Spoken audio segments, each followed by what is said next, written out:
le 1er novembre. Et je dois aussi ajouter que ces jours-ci, vous devez aussi beaucoup prier. Priez beaucoup, priez pour la Jamaat, priez pour nous-mêmes, certes, mais priez aussi pour les musulmans en général. Ces jours-ci, donc, il y a ces campagnes. Les leaders non musulmans sont en train donc de nourrir de la rancœur à l'égard des musulmans. Et ces leaders, comme on le sait, en raison de la démocratie, eh bien, ils considèrent les masses comme leur Dieu et ils sont en train de faire des déclarations qui plaisent à leur population et mettre en place des politiques où des fois ils égarent les masses où ils pensent, ils disent que voilà, que il n'y a pas de Dieu, vous êtes les dieux. Voilà ce que disent les politiques et les leaders. Même s'ils ne le font pas ouvertement, eh bien, ils implantent ces pensées dans les cœurs, ils insufflent donc de la haine à l'égard de l'islam. Et une grande partie de la population, en raison du fait qu'ils ne connaissent pas l'islam, eh bien, ils sont contre les musulmans. En tout cas, nous devons beaucoup prier, nous devons faire des efforts, nous devons informer l'humanité. C'est quoi la réalité de l'islam? Quelques jours de cela, donc, il y avait un leader occidental qui avait fait une déclaration ouvertement, et ils le font ces déclarations, ils émettent ces paroles, ils disent donc ces choses, ils font ces déclarations politiques, mais c'était le président donc de la France qui a fait des déclarations ouvertes contre l'islam. Il a déclaré que l'islam est une religion en crise. C'est sa religion, s'il a une religion à lui. De toute manière, il n'accepte pas de religion. Ils ont oublié le christianisme. Si une religion est en crise, ce n'est pas l'islam, par la grâce de Dieu. L'islam est une religion vivante, c'est une religion qui va progresser. Et l'islam est en train de progresser. Et à toute époque, Allah va protéger l'islam. Et à notre époque aussi, par l'entremise du Messie premier l'islam, l'islam est en train de se répandre dans les 4 coins du monde. En fait, ces forces anti-islamiques ou ces gens sont en train de faire ces actions, sont en train de faire ces déclarations, tout simplement parce qu'ils savent très bien qu'il n'y a pas d'unité parmi les musulmans. Je dois louer le président du Canada qui a fait une bonne déclaration. Il a déclaré que on ne doit pas faire de telles déclarations et on doit respecter les sentiments des uns et des autres. Voilà comment doivent agir les leaders. Si seulement les autres leaders du monde pouvaient suivre, donc ils pouvaient suivre l'exemple du Premier ministre du Canada et que l'on puisse suivre son exemple pour établir la paix dans le monde. En tout cas, le Premier ministre du Canada mérite nos éloges. Nous prions, nous devons aussi prier pour lui, qu'Allah ouvre son cœur davantage. En tout cas, il n'y a pas d'unité parmi les musulmans. C'est pour cette raison que nous voyons ces actions dans chaque pays. Et chaque pays est en train, donc, chaque pays musulman est contre notre pays musulman. Et le sectarisme qui règne parmi les musulmans prouve donc qu'il y a la dissension dans l'islam. Si les musulmans savent si le monde non musulman savent que les musulmans sont uniques et qu'ils consentent à des sacrifices, eh bien, ils n'allaient pas commettre de telles actions. Jamais aucun journal n'aura eu le courage donc de publier des caricatures du saint prophète Mohammed paix soit sur lui. Il y a eu ces caricatures qui ont été publiées au Danemark et en France. On a fait du bruit à ce sujet, donc ces pays musulmans. Dans ces pays musulmans, on a fait du bruit.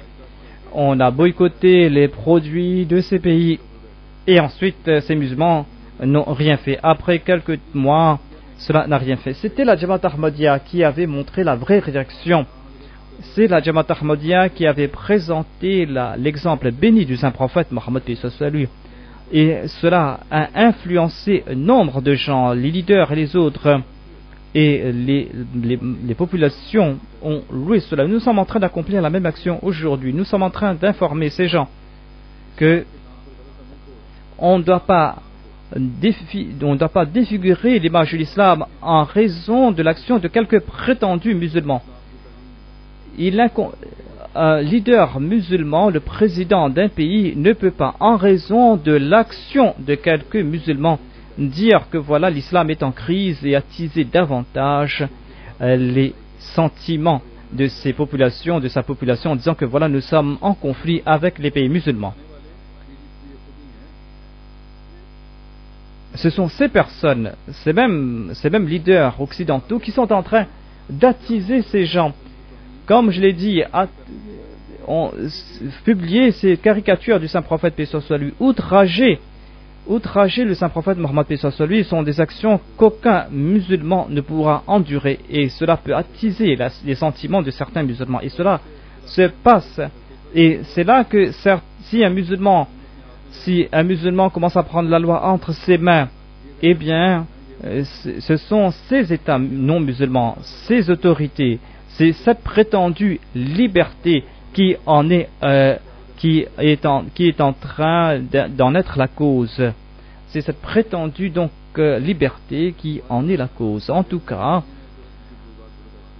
ce sont les non-musulmans qui sont en train de faire. J'avais présenté tout un sermon. Comment réagir et quelle doit être notre réaction face à cette situation. Et comme je l'ai dit, cela a eu un effet positif sur les gens. Et nous sommes en train de le faire constamment. Nous sommes en train de continuer cette méthode. Ensuite, il y a un politicien des Pays-Bas qui a fait une autre déclaration. Et là-bas aux Pays-Bas, j'avais prononcé un sermon et je l'avais j'avais attiré son attention sur la colère de Dieu. Et il avait dit que voilà, le calife de la communauté Ahmadiyya, m'a menacé de mort et l'État néerlandais doit empêcher le calife de venir dans ce pays. En tout cas, dans le respect des lois des pays, nous devons mener des campagnes contre toutes ces campagnes anti-islamiques et une campagne contre le saint prophète Mohammed et cela a de l'effet d'ailleurs. Et nous, tout en respectant la loi, nous devons prendre ces directives tout en respectant la loi. Et nous devrons envoyer les salutations sur le saint prophète Mohammed et nous devons prier. Et d'ailleurs, j'en ai fait mention à maintes reprises. En dépit du fait que certains ulémas mènent des campagnes contre nous, nous allons toujours défendre l'islam, nous allons continuer notre travail et nous n'allons pas cesser de le faire, Inch'Allah. Que tuer une personne, 2 personnes, 3 personnes, eh bien, cela ne sera pas la solution. Si la Ummah musulmane souhaite une solution permanente, eh bien, toute la Ummah de l'islam doit s'unir. Et on doit s'unir. Le président de la Turquie a répondu au président français. Eh bien, cela n'aura pas d'effet. Cela n'aura pas d'effet tant que tous les pays musulmans ne réagissent pas à l'unisson. Certes, on dit que le président français a changé de déclaration suite à la déclaration du président turc, mais il n'a cessé d'insister en disant que tout ce que nous faisons est positif.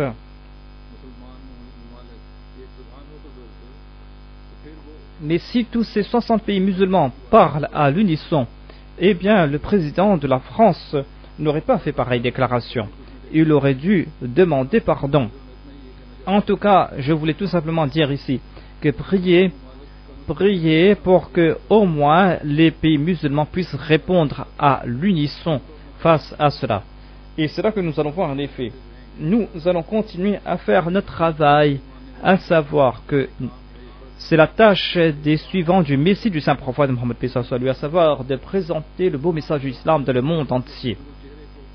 Nous allons présenter le beau visage du Saint-Prophète Mohammed et nous n'allons pas nous asseoir les bras croisés tant que nous n'avons pas réuni le monde entier sous la bannière du Saint-Prophète Mohammed. Nous devons informer le monde que le salut de l'humanité réside dans le fait d'accepter le Dieu unique et de mettre fin à toutes ces injustices et ces atrocités.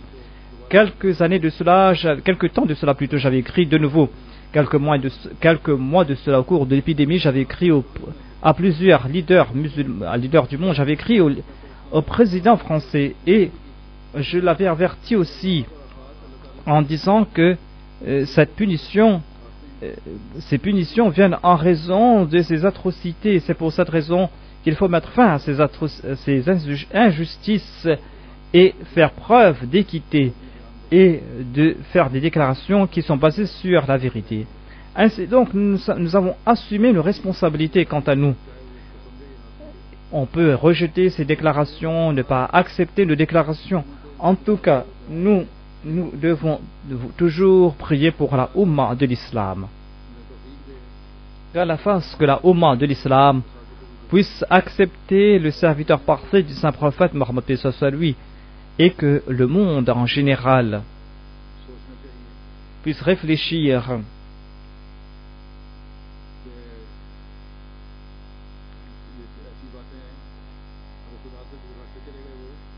si l'on va s'éloigner davantage de Dieu, eh bien l'on va s'attirer la destruction.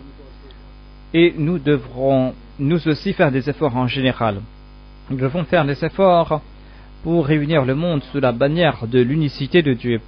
Nous devons faire des efforts pour réunir le monde sous la bannière du saint prophète Mohammed tel est un des objectifs du plan Tahrik al-Jadid d'ailleurs. Qu'Allah nous en accorde la possibilité.